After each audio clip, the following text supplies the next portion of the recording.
প্রিয় viewers, welcome back to Humaira's kitchen. আজকে share করছি থাই রেস্টুরেন্ট স্টাইলের রাইস নুডলস তৈরি রেসিপি। রাইস নুডলস রান্নায় অনেক সময় কিন্তু খুব সগি বা ভেঙে যায়, একদম নরম হয়ে যায়, ম্যাশি হয়ে যায়। সেটা যাতে না হয় তার কিছু টিপস আছে। আসুন আমি সম্পূর্ণ রেসিপিটা টিপস সহ শেয়ার করি।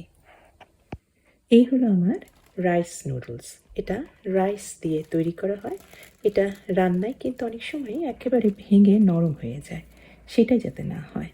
আমি একটু মোটা সাইজের চ্যাপ্টা রাইস নুডলসগুলি নিয়েছি। আর প্রথম টিপসটা হচ্ছে রাইস নুডলস চুলায় একদম বয়লিং ওয়াটার বা ফুটন্ত পানিতে কখনোই ফুটাবেন না, তাহলে কিন্তু রান্না করাটা একটু কঠিন হয়ে যেতে পারে। তার বদলে করতে হবে, আমি গামলায় প্রচুর পরিমাণে গরম ফুটন্ত পানি নিয়েছি। আর এর মধ্যে একটু চ্যাপ্টা বলে এটা আমি 8 থেকে 10 মিনিটের মতো এই গরম ফুটন্ত পানিতে ভিজিয়ে রাখবো। আপনারা যদি একটু সরু সাইজের রাইস নুডলস ব্যবহার করেন, সেক্ষেত্রে 2 থেকে 4 মিনিটের মতো ভিজিয়ে রাখলেই হবে। 10 মিনিটের মতো ভিজিয়ে রাখার পরে দেখা যাচ্ছে নুডলসগুলি কিন্তু আয়তনে বড় হয়ে গেছে, রঙটা চেঞ্জ হয়ে গিয়েছে, একেবারে নরম হয়ে গিয়েছে। এই পানিটা সম্পূর্ণ ফেলে দিয়ে ঠান্ডা পানি দিয়ে আমি নুডলসগুলি ধুয়ে রাখছি, যাতে স্টার্চটা বার হয়ে যায়। এর ফলে নুডলস কিন্তু রান্নার পরে আর একটার সাথে আরেকটা লেগে থাকবে না। রান্নায় আমি চিকেন ব্যবহার করছি। আমি চিকেনটা সামান্য কিছুটা oyster সস আর লাইট সয়া সস দিয়ে জাস্ট 10 মিনিটের মতো মাখিয়ে রাখছি। আর কিছু চিংড়িও দিচ্ছি। চিংড়ির মধ্যেও আমি জাস্ট একটু সামান্য পরিমাণে লাইট সয়া সস দিয়ে মাখিয়ে রাখলাম। এই ধরনের চাইনিজ বা থাই স্টাইল রান্নাবান্নার প্রথমেই কিন্তু সস যদি লাগে সেটা তৈরি করে রাখতে হবে, আর সবজি যদি থাকে সেটাও কিন্তু কাটাকাটি করে রেখে দিতে হবে।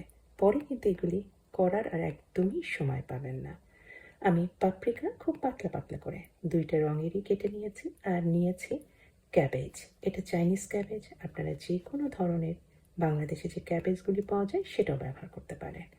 আর বেশ পরিমাণে একটু ঝাল ঝাল করার জন্য আমি কাঁচামরিচ নিয়েছি, রঙটা যদিও লাল রঙের। আর একটা জিনিস প্রচুর পরিমাণে রাখবে, সেটা হচ্ছে রসুন। আমি রসুন কিমার মতো করে কেটে রাখলাম। আর তৈরি করে নিচ্ছে একটা সস।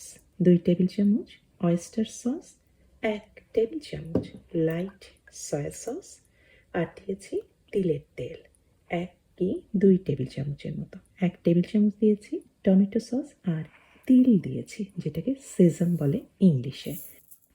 আর দিয়েছি চিনি বা গুঁড়ো কিন্তু দিতে পারেন। আর দিয়েছি আর একটা জিনিস, ভিনেগার বা লেবুর রস দিতে পারেন। থাই স্টাইল নুডলস বলে আমি কিন্তু আর একটা জিনিস দিচ্ছি, আপনারাও দেবেন। এটা একটু টক মিষ্টি, যে বিদেশি মালয়েশিয়ান যে তেঁতুলটা পাওয়া যায় সেটাই আমি কাঠটা বার করে রাখলাম। আপনারা যদি বাংলাদেশের তেঁতুলটা ব্যবহার করেন সেক্ষেত্রে পরিমাণটা একটু কম দিবেন, কারণ সেটা একটু বেশি টক বলে। রান্নায় চলে আসি। প্রথমে তেল দিয়েছি। আচ্ছা, উপকরণগুলি সমস্ত পরিমাপ আমি দিয়ে দিয়েছি, আপনারা দেখে নিতে পারেন। তেলের মধ্যে আমি চিকেনটা আর শ্রিম্পটা দিয়ে আর কিছু লবণ দিয়ে দিয়েছি, পানিটা যাতে ছেড়ে দেয়। এই পানিটাই সম্পূর্ণ শুকিয়ে নিয়ে দিয়ে দিলাম বেশ পরিমাণে কিমা করে রেখেছিলাম যে রসুন, সেটা আর পেঁয়াজ কুচি। কেটে রাখা কাঁচামরিচটা দিয়ে দেওয়া হয়েছে। রান্না একটু নাড়াচাড়া করছে, এতে কাঁচামরিচের কিন্তু ঝালটাও তাড়াতাড়ি এই চিকেনের মধ্যে মিশে যাবে। আর নাড়তে নাড়তে এখন দিয়ে দিলাম কিছুটা লেবুর রস, আর দিয়েছি তেঁতুলের কাঠটা। তৈরি করা সসটা দেওয়ার পরপরই দিয়েছি ভিজিয়ে রাখা নুডলসগুলি। চুলার আঁচটা এখনও হাই হিটে আছে। আর আমি দিয়ে দিলাম সব সবজিগুলি একদম শেষ পর্যায়ে। রান্না কিন্তু প্রায় কমপ্লিট।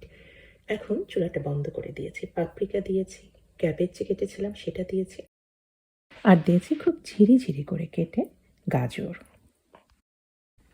এই সমস্ত সবজিগুলি কিন্তু যে গরম আছে নুডলসটা, সেই গরমেই হাফ সেদ্ধ হবে। এটা কিন্তু সম্পূর্ণ নরম করে সেদ্ধ করা হয় না, রান্না করা হয় না চাইনিজ বা থাই স্টাইল নুডলস রান্নায়। এগুলি খাওয়ার সময় কচকচ করবে। এই পর্যায়ে আমি তো চুলা থেকে আমি প্যানটা সরিয়ে নিয়েছি, রান্না কমপ্লিট। আর পরিবেশনের আগে ছড়িয়ে দিতে পারেন কিছুটা ফ্রেশ কালো গোলমরিচের গুঁড়া।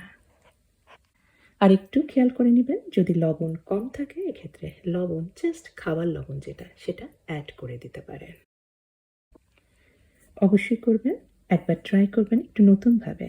কারণ নুডলস আমরা বা চাউমিন আমরা সবসময়ই খাই, এগ নুডলসের কথা বলছি। তবে রাইস নুডলস আমরা সহজে খুব একটা খাই না।